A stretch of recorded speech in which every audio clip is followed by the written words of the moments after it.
nós somos pessoas inseparáveis do amor de Deus. Então, todo aquele que crê em Cristo Jesus, todo aquele que teve uma experiência de encontro com Jesus Cristo, pode dizer que é uma pessoa inseparável do amor de Deus. Se você já viveu isso em algum momento da sua vida, se você não viveu e talvez hoje possa ser o momento de você começar a viver isso, você se tornar uma pessoa que tem um amor de Deus inseparável de você. E isso a gente vai encontrar, e eu queria estar conversando contigo a partir do texto de Romanos, uma carta de Paulo aos Romanos.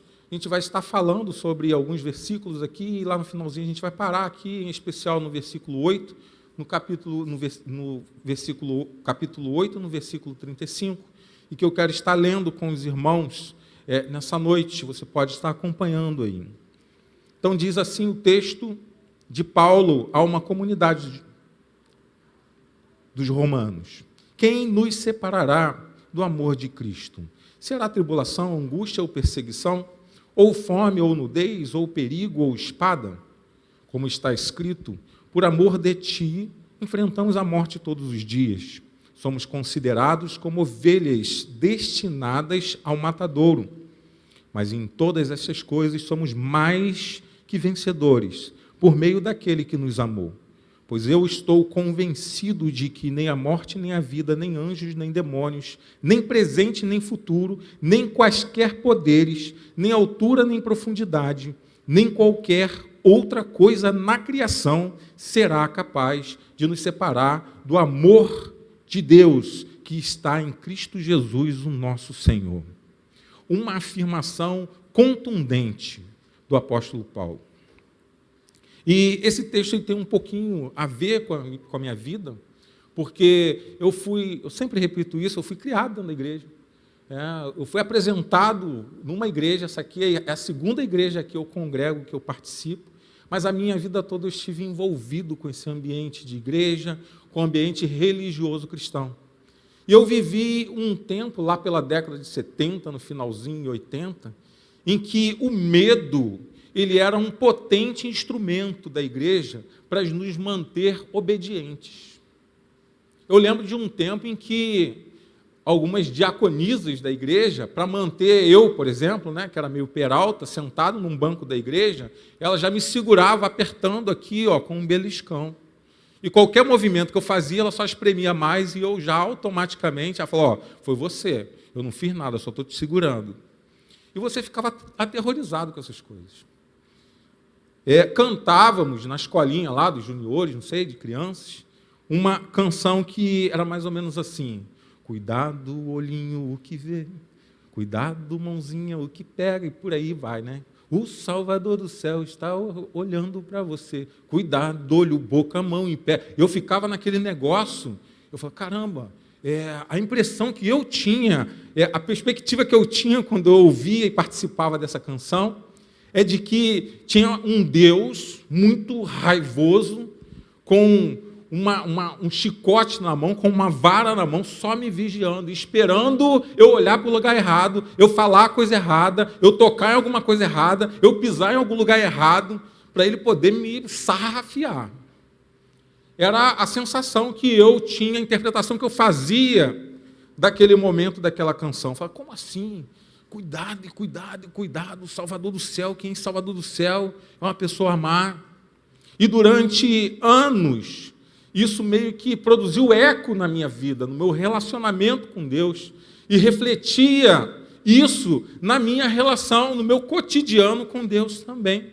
Um sentimento de medo, um sentimento de condenação, um sentimento de que esse Salvador do céu, que eu não entendia muito bem quem era, estava o tempo todo me vigiando com a vara na mão, só esperando eu vacilar com olhar, com pegar, com pisar, com andar. E quando um pouco mais maduro, eu me deparo com essa carta de Paulo escrevendo à comunidade dos romanos, que foi uma igreja que ele não evangelizou. Então, de alguma forma, aquela igreja ali já estava constituída, foi evangelizada por alguém, e Paulo ele quer fazer uma visita a Roma e aos romanos, e ele escreve uma carta com antecedência, falando, ó, vou até aí para vocês, mas deixa eu já passar mais ou menos qual é a minha ideia a respeito do Cristo, a respeito do Evangelho. E essa carta, ela começa a me ajudar e a mudar essa expectativa minha, porque eu começo a enxergar nela um sentido encorajador do Salvador, um sentido de que, de fato, vale a pena a gente estar próximo desse Salvador do céu, e que essa interpretação que eu fazia dessa canção, ela deveria ter um novo sentido, um novo significado, porque Paulo, na sua experiência, ele vem dessa ideia do Antigo Testamento, de um Salvador rancoroso, talvez, de um Deus irado que procura alguém que cometeu alguma culpa, para ele poder fazer juízo, e ele se converte ao Cristo, e ele é transformado pelo amor de Cristo, e a visão que ele começa a ter da relação homem-Deus passa a ser outra. E Paulo, nessa experiência que ele tem com Jesus Cristo, ele começa a ressignificar o conceito de relacionamento com Deus. E o principal deles, a gente vai ver aqui já no capítulo 1, no versículo 17 de Romanos, é que no Evangelho é revelada a justiça de Deus. E Paulo vai dizer que é uma justiça que do princípio ao fim é pela fé. A relação agora muda. O microfone também. Entre homem e Deus, porque o Evangelho e a própria palavra Evangelho já carrega o sentido de uma boa notícia, e o ambiente que Paulo e que Jesus Cristo também, que antecede Paulo, que é o precursor, na verdade, do Evangelho, ele quer fazer justamente trazer boa notícia para o mundo, e não notícia de mais opressão, de mais obrigação, não notícia de que o Salvador do céu, ele está de forma rancorosa, olhando para você, esperando você errar, para poder te sarrafiar. E isso vai significar que Jesus, quando ele vem, essa justiça que ele traz através do Evangelho, é a justiça que nos torna, justamente nesses termos, justos diante de Deus. Então isso vai significar que o pecado que condena, o pecado que me afasta de Deus, por meio de Jesus Cristo, ele é perdoado, ele é justificado, e ele me torna liberto de culpa. E às vezes, infelizmente, a gente vive em igrejas, pessoas, e eu durante muito tempo vivi assim, cristão em Cristo Jesus, professando a fé cristã, mas com uma vida com sentido de culpa, e não uma vida de liberdade. Uma vida em que o Salvador do céu está olhando para mim o tempo todo, me esperando para me sarrafiar, só esperando eu vacilar. E às vezes o portador desse sentido de culpa era a própria igreja, que traduzia o Cristo dessa forma. Um Cristo que condena, um Cristo que ele olha para você e você tem que ter lisura, perfeita lisura, obedecer um conjunto de regras e mandamentos e princípios, senão você está fora, senão você é execrado, senão você não passa pela justiça de Deus. Então o Salvador do céu, ele não me olha mais através de Jesus com o olhar da ira. O Salvador do céu, ele não me olha mais com o olhar da condenação, à medida que eu estou em Cristo Jesus, mas ele me olha agora com o olhar de justificação, com o olhar de graça, com o olhar de amor, com o olhar de perdão. E Paulo, ele vai ensinar, ele vai encaminhar essa palavra para dizer que isso e mais um conjunto de coisas nos torna inseparáveis do amor de Deus, quando a gente está nesse Cristo que proclama essa verdade, essa boa notícia, e não tudo aquilo que a gente ouviu às vezes que foi mal construído pela história e pela igreja. E e às vezes por nós mesmos. Então, isso ensina que esse Deus inseparável, em Jesus Cristo, ele rompe toda a relação de medo. Você não precisa viver uma caminhada cristã numa relação de medo. Paulo, lá em Romanos 1,17, ele vai usar o texto do profeta Abacuque, lá em Abacuque 2,4, como referência para dizer que os justos agora, eles vivem pela fé. E no contexto do Antigo Testamento, era muito frequente isso acontecer, e muitos pensavam assim, e a guerra do Cristo com relação à lei do passado é justamente essa, porque as pessoas obedeciam motivadas pelo medo. O medo, às vezes, de perder, o medo de não ser aprovado, o medo de ser reprovado por Deus, o medo de não prosperar, o medo de não receber a bênção de Deus, o medo de não ser o primeiro. Porque ser o primeiro, ser o primogênito, significava ser abençoado por Deus. Então a gente vai ver uma fanfarrice de Jacó, por exemplo, do início até o momento que ele tem um encontro, um embate com Deus, e ele perde para ganhar. E já segurando nos pés do seu irmão e tentando trapacear de todas as formas para colher e ganhar a bênção, a primogenitura, porque tinha medo de viver sem esse fruto terreno, de ser o melhor considerado, de ser o melhor visto, de prosperar, de ter herança, de receber os bens dos pais. Adão, depois que ele peca, ele ouve os passos de Deus pelo jardim, e lá em Gênesis 3:10 vai dizer que ele fica com medo.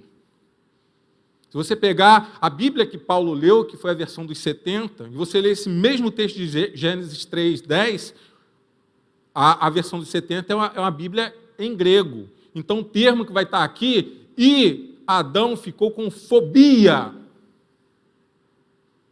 em pânico total, porque ele tinha uma relação com Deus que ele achava que ele não podia errar. E ele se esconde. Mas já lá, Deus amorosamente pergunta: onde você está? Como se Adão não soubesse que Deus é um Deus onipresente, onisciente de todas as coisas. Sabia onde ele estava, sabia o que ele já tinha feito, mas mesmo assim, Deus toma a iniciativa de aproximação. Mas Adão, ele está apavorado. No Antigo Testamento, esse cumprimento de preceitos, de regras, era o que trazia a ideia de paz, era aquilo que apaziguava o homem com ele mesmo e com Deus. Então eram cerca, a partir do decálogo dos 10 mandamentos, depois você vai somar e você tem 613 preceitos e regras do que pode e do que não pode fazer, que eles chamavam de mitzvot, ou o comando para você andar certinho, padrãozinho, diante de Deus, e você faz o que tem que fazer, e você não faz aquilo que não é para fazer, e assim você vai ser um homem próximo de Deus, e o resultado disso vai ser herança, vai ser benefício, vai ser prosperidade, vai ser terra que não vai ser invadida, é para o exílio que você não vai. Então a relação, ela se tumultuava dentro dessa ideia, mas desde sempre Deus ele buscava no homem o sentido da misericórdia, o sentido da verdade, a motivação correta daquilo que tem que ser feito. Mas ao longo da história desse Deus que se revela para os judeus, eles vão deturpando o conceito verdadeiro dos céus na sua revelação, que sempre foi um Deus amoroso, um Deus de cuidado, um Deus que quer o bem do seu povo, da sua gente, um Deus que quer caminhar junto, um Deus que desde o Éden, quando o homem cai, ele toma a iniciativa, ele é o primeiro missionário, ele vai e fala: olha só, eu estou aqui para dizer para você que tem esperança. Onde você está? Eu vou dizer como é que vai ser daqui para frente. E a gente vai ver aqui também, no Novo Testamento, essa história se repetindo e Jesus combatendo isso o tempo todo, e Jesus tem aquele embate, Joyce falou sobre isso alguns domingos, de Cristo com aquele jovem mancebo, ou o jovem rico, E ele chega orgulhoso de si, ele chega pomposo de uma vida, de um menino, de um jovem, que já tinha várias conquistas, que tinha dinheiro, que tinha conhecimento, que tinha sabedoria, que tinha acesso a gente importante. E ele fala, bom, mestre, o que eu preciso fazer para entrar nesse reino que o Senhor está pregando aí? Ele fala, observa os mandamentos. Ele fala, tudo isso eu tenho feito, os 613 mais alguma coisa. Como quem diz, eu não preciso de mais nada, eu só preciso só que o Senhor me louve por isso. Fala, muito bem, garoto. Tu não precisa fazer mais nada, você é padrãozinho. E muitos hoje também vivem esse tipo de relacionamento com Deus. Você acha que você vive uma vida de barganha, você faz alguma coisa para receber uma outra em troca. Ou você vive uma vida de relacionamento moldado pelo medo. O medo de perder, o medo de não ser aprovado, o medo do gafanhoto, o medo de ser passado pelo diabo. Então você dá o dízimo porque você não quer que os seus celeiros diminuam. Você dá uma oferta para ver se você recebe 7 vezes mais. E Jesus, ele censura homens do seu tempo que agiam a partir da lei do passado dessa forma. E ele fala, o que eu preciso de vocês, vocês não conseguem oferecer, que é a misericórdia, que é a justiça. E vocês ficam tentando barganhar entre o cominho e a hortelã, nos detalhes, com a motivação errada. E a gente vive assim também, e a gente é pego nessas situações e circunstâncias também. E Jesus, ele vem para poder inaugurar justamente esse novo tempo, porque ele vai pegar essas questões e vai elevar a um outro plano. E Paulo vai dizer lá na frente, em Romanos 8,3, aquilo que a lei foi incapaz de fazer por estar enfraquecida na carne. O que Paulo está querendo dizer aqui? Olha só, a lei era um parâmetro para vocês andarem corretamente diante de Deus, mas olha só, a motivação antecede. Por que você obedece à lei? Por causa de um princípio que é mais importante: amar a Deus sobre todas as coisas, amar seu próximo de todo entendimento. Isso já estava lá em Deuteronômio, já estava lá em Levítico. Adorar só o teu Deus, só a Ele você vai adorar, você respeitar, você ter relacionamentos saudáveis, familiares, e você não pode ser um adúltero, um infiel. Mas você chega a um tempo em que alguém não é adúltero, alguém não é infiel, e você pergunta, por que você não faz isso? E a pessoa, porque eu tenho medo de Deus, porque eu tenho medo, porque eu sou pastor, porque eu tenho medo de perder meu cargo na igreja, porque eu tenho um nome a zelar. E a única coisa que você espera, e que às vezes não acontece, é um homem ou uma mulher dizer, eu não faço isso, porque eu amo a minha esposa, eu amo o meu esposo, eu amo a Deus sobre todas as coisas também. É por isso que eu deixo de fazer. Então a gente foi invertendo a ordem daquilo que realmente importa. Então Paulo vai dizer aqui, aquilo que a lei foi incapaz de fazer, por estar enfraquecida pela carne, Deus fez. Olha só, Deus novamente, Ele vem e faz, enviando o seu próprio Filho como oferta pelo pecado. Então Jesus, ele faz a expiação, ele fala, vamos tentar inverter isso de novo, eu vou abrir um novo tempo, um novo horizonte, uma nova maneira de você lidar com Deus. E não vai ser mais através dessa lei enfraquecida, porque vocês enfraqueceram. E em Jesus, Paulo vai confirmar isso aqui, ele vai dizer em Romanos 8,15, não recebemos um espírito de escravidão, se referindo à lei, que novamente nos impõe medo. A palavra repete, a palavra phobos. E no sentido de Paulo aqui, é o medo que provoca em nós uma fuga, um pânico excessivo, de cumprir por cumprir, de fazer por fazer, de se tornar algo enfadonho. E eu tenho que vir, poxa, num domingo para a igreja, para poder pregar para a igreja. O dia que eu fizer isso, vocês me excluam daqui, me tirem daqui, me tirem desse púlpito, me tirem desse lugar. Porque a minha única motivação tem que ser o amor de Deus e o amor pelas pessoas.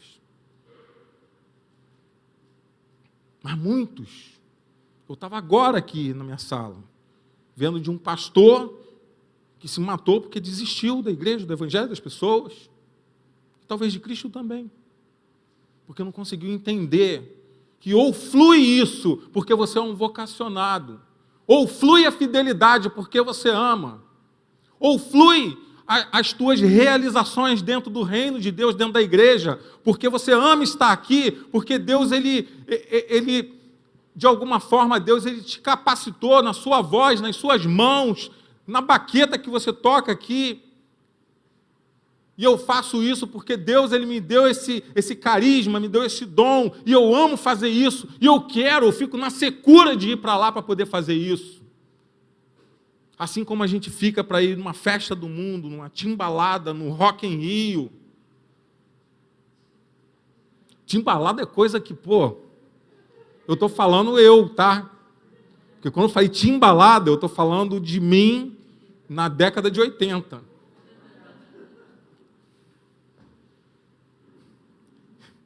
Não podia, a única coisa que eu sabia dançar era lambada, sabia? Eu sabia dançar lambada. A minha irmã me ensinou. Aquilo foi um inferno na minha vida. Que eu deixava de ir para a igreja para poder dançar lambada. E só uma música também, do Beto Barbosa. Dançaram, né? Hã? Eu não sei. Eu sou o diabo da música. Mas era uma dele. Mas ele vai dizer que em Jesus Cristo nós recebemos o Espírito que nos adota como filhos, por meio do qual clamamos, Abba, Pai. Então, olha só.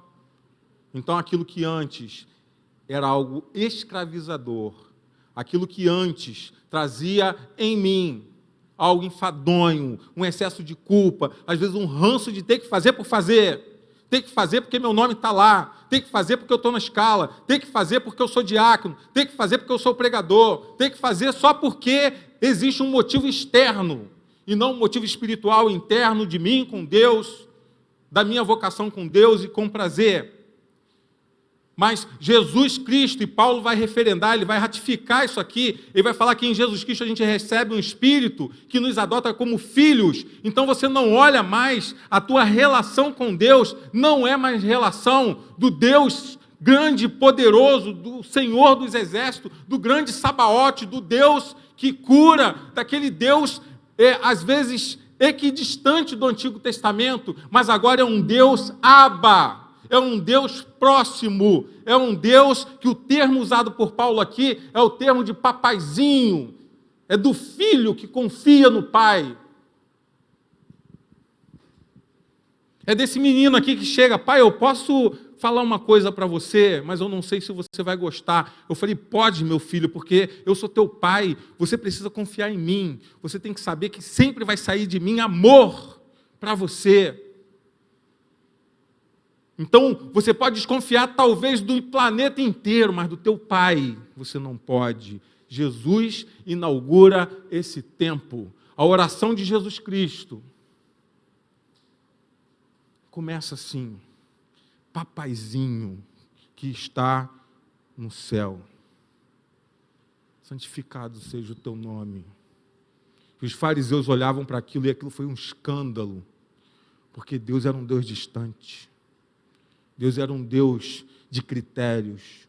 Deus era um Deus que existia um véu que separava o santo do santo dos santos, e só alguém muito especial que poderia estar do outro lado. Jesus, ele rasga esse véu, ele abre o acesso, e ele fala, a relação que nós temos agora através de mim, com o Pai, é relação de Abba, de papaizinho.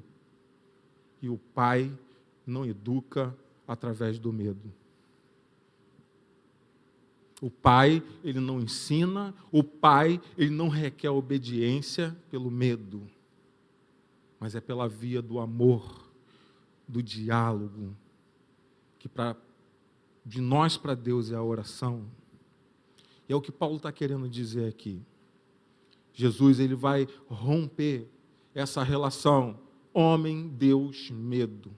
E ele vai ressignificar, enaltecendo agora e mostrando que é possível através dele o relacionamento agora do medo, seu relacionamento do Abba, Pai. Deus próximo, Deus inseparável, Deus santo, que está lá no céu, Senhor dos senhores, mas que os pés dele passam pelas ruas da Galileia. Que a vida dele se torne uma vida humana.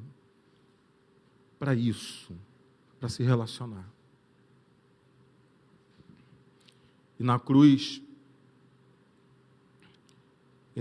essa justiça, nós nos tornamos justos através da obra desse Redentor, desse Cristo, desse que nos aproxima de um Deus distante agora para um Deus Pai. E o pecado, o medo, ele é vencido lá na cruz. Se você tem medo de Deus, deixa a cruz entrar no teu coração. Deixa o Cristo que intercede, deixa o Espírito Santo de Deus, que intercede naquilo que nem você consegue falar com Deus. Deixa Ele interferir nisso aí. Ele transformar a tua relação com Deus na relação de Abba. E a justiça ser feita, e o pecado, o medo, ele ser vencido, porque a cruz faz isso. O texto de Isaías 53:5 diz que o castigo que nos aproxima de Deus, Jesus Cristo, o seu Filho, suportou. Na cruz, o súdito que erra somos nós, e é o rei que paga a conta, é o rei que é crucificado para poder pagar o preço. Na cruz, toda a condenação, e o capítulo aqui, 8, no versículo 1, vai dizer isso, que não existe mais condenação para aqueles que estão na cruz. Então, se você está na cruz, seja o que tiver acontecido no teu passado, na tua vida, na tua história, e que você carrega o fardo hoje, na cruz, nenhuma condenação há. Porque agora você está em Cristo Jesus. Então, se apegue, meu irmão, minha irmã, a esse Deus, não por medo, mas porque Ele te ama. Ele te amou primeiro. Mas Deus não me ama porque eu sou pecador. Não, Ele já te amou. Ele espera só a conexão sua com Ele, porque o amor já foi estabelecido. Na cruz Ele já disse, o amor está aqui. Eu amei tanto o mundo que eu dei meu filho. Então o amor já está à disposição de quem? De crente? Não, de todos aqueles que creem no nome do Filho Jesus Cristo. Então é por isso que você tem que estabelecer um novo tempo. Um outro ensino que a gente tem a partir da leitura desses capítulos aqui iniciais de Romanos é o ensino de que o Deus inseparável, Ele faz com que o seu Filho nos traga em qualquer situação vida. Jesus Cristo, em qualquer situação, Ele propõe vida. Na mente de Cristo, na vida de Cristo, não existe morte. Nós ainda vivemos o tempo da finitude. Jesus rompeu com isso. Paulo ele escreve lá aos Romanos 8:5 que quem vive segundo a carne tem a mente voltada para o que a carne deseja. O que quer dizer dentro do contexto aqui é que nós temos inclinação para o pecado. E todo aquele que deliberadamente escolhe viver dessa forma, se entrega a essa natureza de pecado, tem uma vida pautada não no céu, não na eternidade, não na cruz, não em Cristo, mas nas ambições e nos desejos que sempre vão se opor à vontade de Deus, aos propósitos de Jesus Cristo. E essa realidade é uma realidade muito triste, porque a gente vive um tempo assim, a gente vive um tempo onde o que importa é o aqui e agora, é o que você vai resolver hoje, é o teu salário, é o teu pagamento, essas são as suas intenções, são os seus desejos, são os teus relacionamentos, é o tempo que você tem, que às vezes ele fica muito curto e não sobra tempo para outra coisa.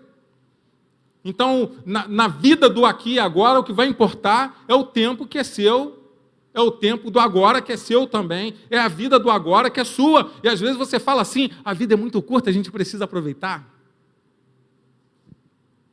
E a gente deseja ter tudo e de todas as formas nessa terra, nesse mundo. A gente tenta e quer experimentar de tudo, às vezes irresponsavelmente, intensamente, sem admitir qualquer tipo de intervenção. E alguém dá um conselho, e o pai fala, e a mãe fala, e às vezes o pastor também tenta indicar uma direção, e às vezes o próprio Deus, você é um cristão, você é um adolescente, você é um jovem, você é um adulto, e você está lendo ali, ou a situação é uma situação escancarada que diz para você não fazer, não ir, repensar, refletir, mas você escolhe porque você é dono do seu aqui e agora, e você vai fazer aquilo que você quer e bem entende, e nem Deus pode interferir.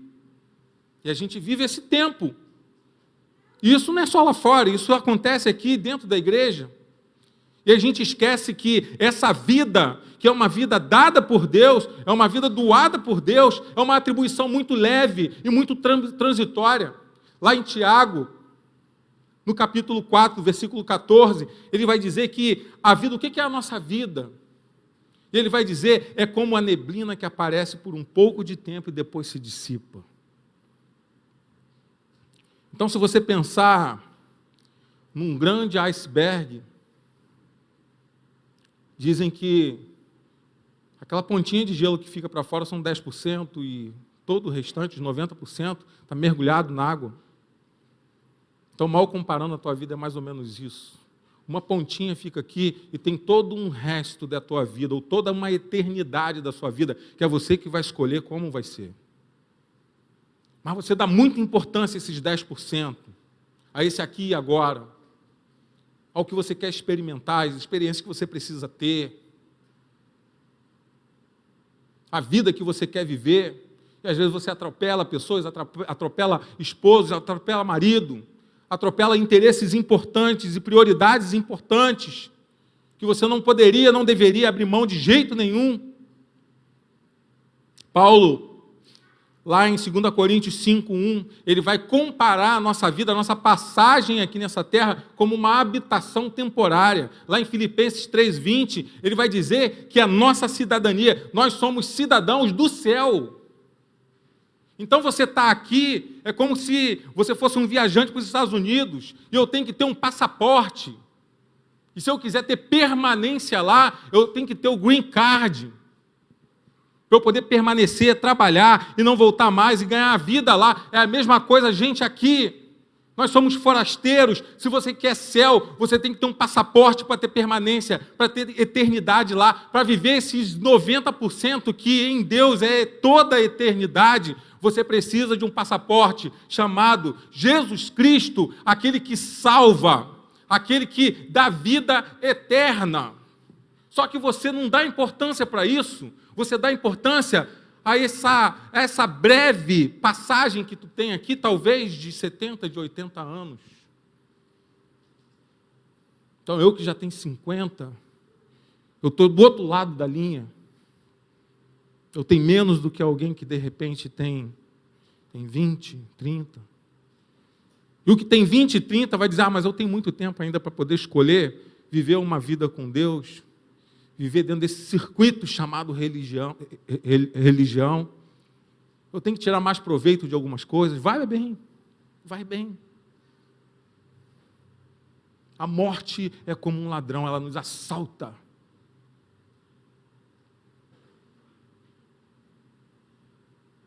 Eu, 9 horas da manhã, eu dei bom dia para o meu irmão. 9h30, meu irmão não existia mais. Que isso? Porque é assim, ó. Mas a gente não pensa nisso. Porque a gente quer viver o nosso momento, esse aqui e agora. E Paulo vai falar, nossa cidadania está nos céus, de onde esperamos ansiosamente um Salvador, o Senhor Jesus Cristo. Aqui você é forasteiro, meu irmão, minha irmã. Então cuida melhor da tua vida aqui. Não é cuidar, tirar proveito da forma como você quer, não. De forma dissoluta, não. Em Deus. Tenta relacionar a tua vida, a tua passagem na terra com Deus. Porque quando a gente começa a flertar com esse mundo e a gente só pensa nas coisas da terra, aí Paulo vai repetir um pouquinho antes lá em Filipenses 3,18, e ele vai dizer no texto, é com lágrimas que eu escrevo isso para vocês, que aqueles que vivem assim, ele vai advertir, são inimigos da cruz de Cristo. É a palavra dele, uma palavra dura demais, porque a palavra aqui, a palavra em grego é uma palavra ectos, que significa uma pessoa decididamente a provocar dano no reino de Deus. E ele está falando para os internos, para o crente. O camarada que ele está dentro da igreja, e às vezes você passa a vida inteira, como eu passei bons momentos da minha vida, e não tinha uma perspectiva de relacionamento verdadeiro com Deus. Mas um negócio que virou meio que no automático. Eu vou porque minha mãe vai, eu vou porque todo mundo me obriga a ir, eu vou porque eu tenho um compromisso. Inimigos da cruz de Cristo. E mais à frente ele vai dizer, estes, na verdade nunca tiveram experiência nenhuma com Jesus, estão condenados à perdição. É a palavra de Paulo, ele fala isso chorando para uma comunidade. Agora, Jesus ele é a contrapartida disso. Porque Jesus, a gente está falando que Jesus é aquele que traz vida em qualquer situação, eu estou falando aqui só de desgraça, mas aí a gente vai olhar para Jesus, e Jesus ele vai falar assim, lá em João 14,6, eu sou o caminho, a verdade e a vida. E depois, ele vai dizer também, um pouco antes, em João 10,10, ele vai dizer, porque eu vim, o ladrão ele veio para matar, para roubar e para destruir, mas eu vim para que vocês tenham vida.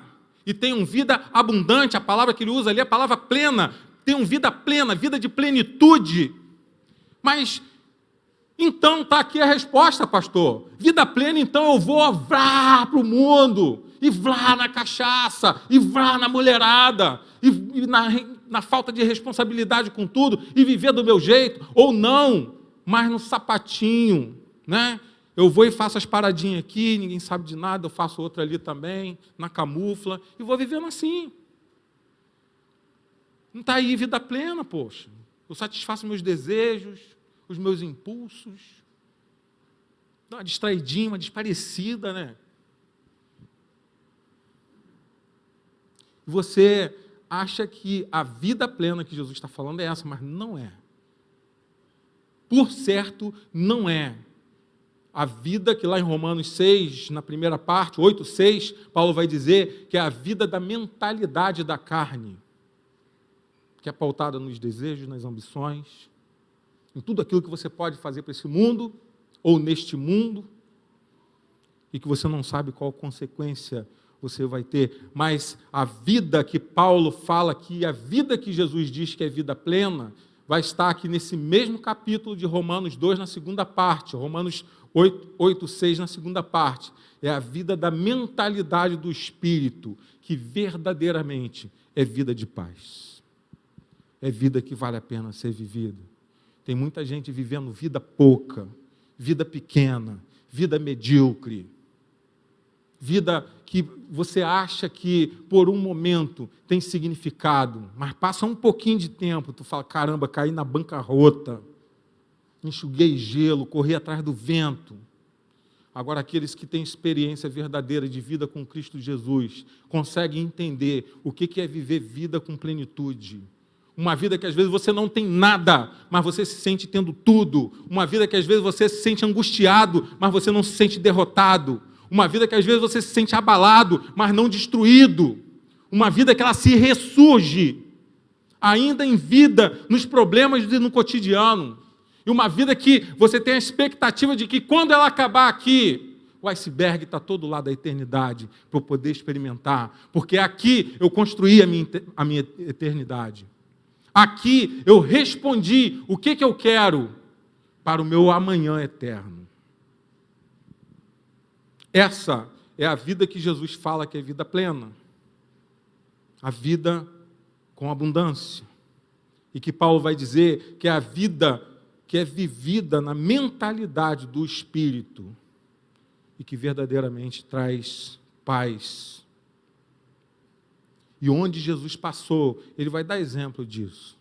Onde Jesus passou, Eu falei que Jesus, não existia a palavra morte no vocabulário experimental da vida existencial de Jesus.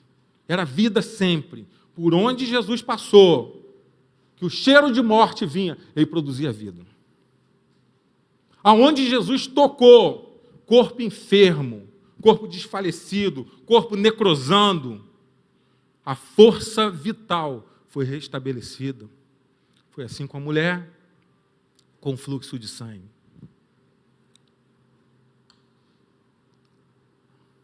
Quando Jesus chega diante do túmulo de Lázaro, ele já olhando para a sua própria oportunidade também, e que ele teria que enfrentar essa morte.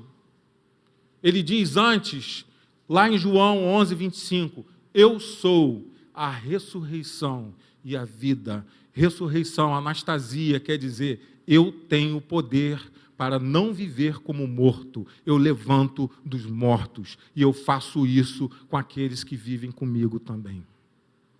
E ele fez com Lázaro. Lázaro, vem para fora. Um exemplo que ele deu do poder de que a morte não o detém. Então, por onde Jesus passa, ele traz vida. Quando a gente entende, se você de repente tem isso meio que nebuloso ainda na tua realidade, quando você entende a verdade de que a vida que você precisa ter, a melhor vida que você pode viver, é uma vida em Cristo, com Cristo, a preocupação com o aqui e agora vai deixar de ser prioridade para você. Você não vai viver mais estado de angústia. Aquele pastor lá do Rio Grande do Sul não vai se suicidar porque desistiu da igreja. E você não vai viver também num mundo, num ambiente que te impulsiona para a depressão, porque a vida está plenamente abastecida em você e ela expulsa medo, ela expulsa a morte, ela expulsa má qualidade, mediocridade de vida nessa terra. E assim como Paulo, ainda que o teu corpo material, o teu corpo físico, carnal, se desfaleça, seja destruído, você vai ter um corpo glorificado com Cristo no céu. Vida, vida, vida de novo. Amém? Essa é a minha esperança. Outras pessoas podem pensar aí, não, acaba tudo com a morte, é o apagão, e tu vai para o abscôndito, e tu vai para o esquecimento eterno. Não. Se Jesus falou para mim que Ele é a ressurreição e a vida, eu quero encontrar com Jesus para poder experimentar essa verdade que Ele disse aqui e que minha vida toda eu segui essa verdade. Paulo disse, se não existe ressurreição, é bobagem eu continuar caminhando com Cristo. O que faz ele permanecer em Jesus é esse fato, desse poder que Cristo tem sobre todas as coisas, sobre todas as circunstâncias, e é exatamente isso aqui que vai nos trazer essa última orientação em verdade aqui, que em Cristo nós somos inseparáveis do amor de Deus. Se você está com Cristo, o amor de Deus vai estar contigo o tempo todo. Se você não tem Cristo, o amor de Deus vai estar te observando, ele vai ser um espectador cheio de amor, olhando para você, mas você ainda não tomou posse, você não adquiriu, você não usufrui, você ainda não pode dizer que você é inseparável do amor dele, porque isso é uma verdade que ele traz para aqueles que estão em Cristo Jesus. Aqueles que estão em Cristo Jesus têm o amor de Deus de forma inseparável. E Paulo já está aqui no fim da carreira, e eu fico imaginando Paulo olhando para trás, todo o sofrimento que ele teve, 20 e poucos anos, se entregando ao Evangelho, mudou completamente as circunstâncias de vida.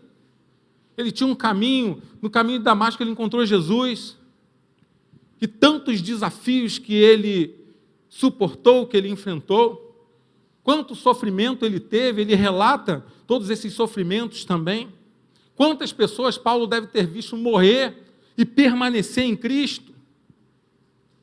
Mas ainda assim, no momento que talvez aqui já é um momento já final, Paulo a partir daqui, se ele escreveu isso lá por volta de 58, depois de Cristo, Paulo vai viver mais uns 5 ou 6 anos. Ele já sabe que o cerco está fechando, que o negócio está estreito para ele, que qualquer caminho para ele respira, ele diz que ele respira a morte. E ele faz uma declaração aqui de triunfo e não de derrota, de esperança e não de desespero. Ele poderia ter todos os motivos, assim como você também pode ter todos os motivos para você mergulhar nas suas desgraças, mergulhar na sua solidão, mergulhar nos seus problemas, mergulhar nas suas tristezas, mergulhar nas suas doenças ou pseudo-doenças. E você falar, eu tenho motivo para poder me sentir assim. Paulo tinha muito mais motivo do que todos nós para se sentir um desgraçado. Mas a afirmação dele aqui é uma afirmação de um homem que é gracioso diante de Deus. Ele ergue uma voz triunfante, e que Paulo fala é o seguinte: quem pode nos separar do amor de Jesus Cristo? Quem pode? E ele faz uma pergunta aqui, que é uma pergunta retórica. A pergunta retórica é quando você faz uma interrogação dentro de uma afirmação para poder provocar uma reflexão em alguém, para impulsionar alguém a refletir na resposta como se fosse uma verdade. É isso que ele faz aqui. Quem pode nos separar do amor de Deus?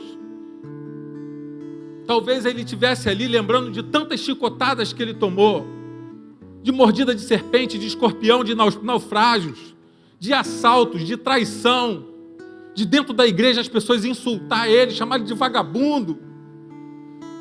Isso tudo, talvez, nesse momento aqui veio à tona, e ele fala, quem pode me separar do amor de Cristo?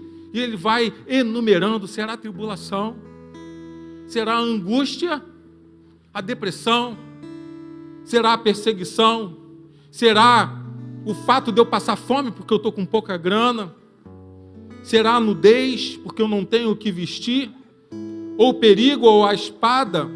E ele viu irmãos em Cristo sendo cerrados ao meio. E ele vai mais à frente, no versículo 36, vai falar, eu sei que todo dia eu estou sujeito a tudo isso, tribulação, perseguição, nudez, fome, frio, perigo entre os irmãos, perigo entre pessoas estranhas, perigo na estrada, perigo dentro da igreja. E ele vai puxar aqui uma ideia do salmista, talvez de Davi, do Salmo 44, e ele vai falar, por amor a ti, Senhor. Por amor, olha só a motivação de Paulo, pelo amor que eu tenho ao Senhor, eu enfrento a morte todos os dias, se for preciso. Como ovelha, eu vou ser enviado para um matadouro. Mas o meu comportamento, Deus, é de completa segurança, porque nada me separa do teu amor. Nada do que eu estou passando me separa do teu amor. Nenhuma tristeza que você acha que é tristeza, se você está em Cristo Jesus, bloqueia isso. É uma verdade de Paulo em Cristo. Não pode se separar do amor de Deus. Então você precisa usufruir desse amor, deixar ele entrar em você, deixar ele fazer parte da tua vida, seja qual for a situação, e deixar fluir em você vida. Fluir em você triunfo no meio da desgraça. Alegria no meio da tristeza, vida no meio da morte.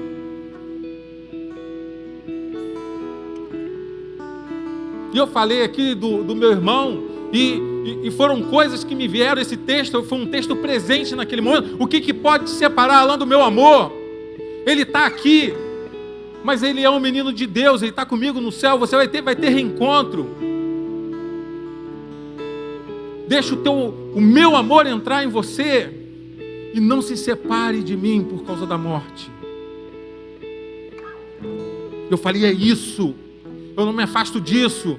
É isso que eu quero. É isso que você precisa ter, seja qual for a situação.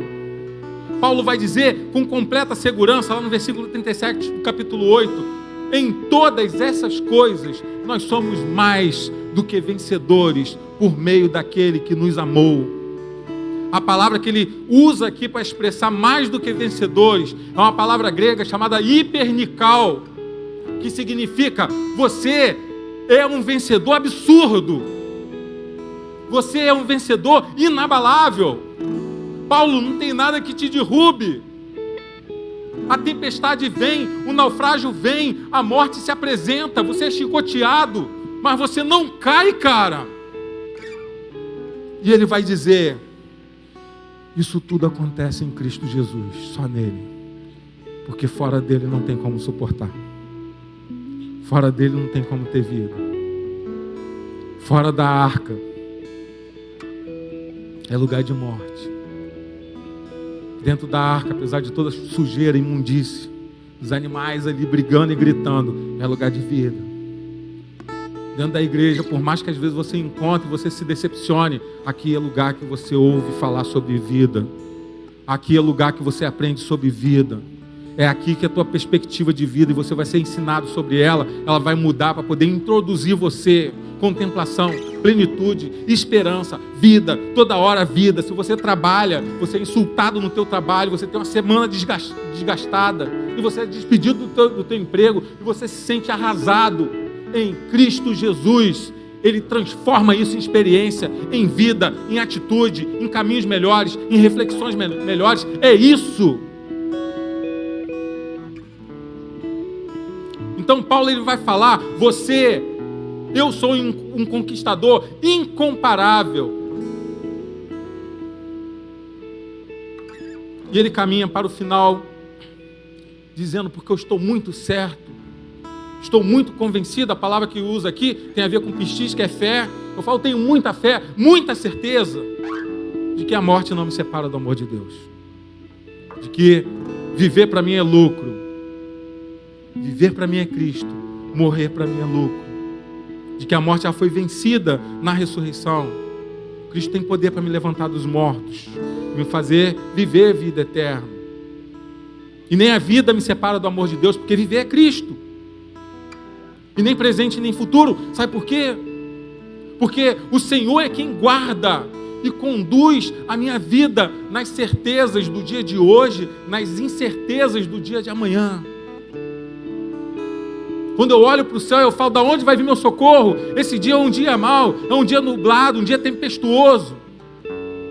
Assim como o salmista, Paulo aqui, ele vai dizer, o meu socorro vem do Senhor, que fez o céu e a terra.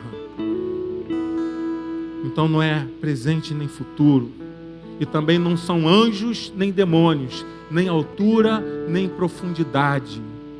Porque lá em Filipenses 2:10, Paulo vai escrever para os filipenses, e ele vai dizer que ao nome de Jesus, todo joelho se dobra no céu, na terra e debaixo da terra. Inseparável você é do amor de Jesus. Deus abençoe sua vida. Deus te encha disso. Que você viva o seu dia a dia com essa certeza. Eu vivi esses dias sombrios. A minha esposa teve uma noite que ela falou, Alan, ora por mim. Eu estou muito temerosa, eu estou achando que alguma coisa ruim vai acontecer. Eu estou muito mal, estou sentindo meu corpo mal. Ela falou, se acontecer alguma coisa, tu toma conta dos meus filhos. Eu falei, que isso, Jana? Passei uma noite toda acordado, orando por ela, encostando a mão nela e colocando o termômetro toda hora, apavorado. Eu falei, Senhor, isso não pode acontecer agora, poxa, ela não é disso. Ela não demonstra fragilidade assim, uma pessoa discreta, fica na dela, sente sozinha. Se ela está falando é porque alguma coisa de ruim está se passando por dentro dela. Tira isso. Dias de angústia, dias sombrios. Esse rapaz aqui está vivendo dias sombrios, dia de angústia. 2 filhas com a mesma expectativa de problema. Que talvez uma... Em nome de Jesus, isso não vai acontecer, possa não andar. Face a distrofia, os problemas que elas estão passando. E Joyce vivendo isso junto também. Que dia desses eu estava vendo na live a Joyce falando, olha só, em todas essas coisas eu tenho sentido o amor de Deus na minha vida, o cuidado de Deus com a minha família. O André e a Lúcia perderam um filho de 28, 29 anos. O menino foi embora, talvez por algumas escolhas, mas os pais sofrendo, o André sofrendo. Essa semana perdeu um irmão também, e o André falou para mim aqui essa semana, e falou, pastor, Deus está me sustentando em tudo, Deus está trazendo paz, mesmo nesse momento de desespero. Sabe o que é isso? Nada pode nos separar do amor de Deus quando nós estamos em Cristo Jesus. Então você vence morte, você vence doença, ainda que ela não vá embora. Mas você se sente um vencedor nela. Você vence a pobreza, às vezes a falta de dinheiro, continuando sem dinheiro.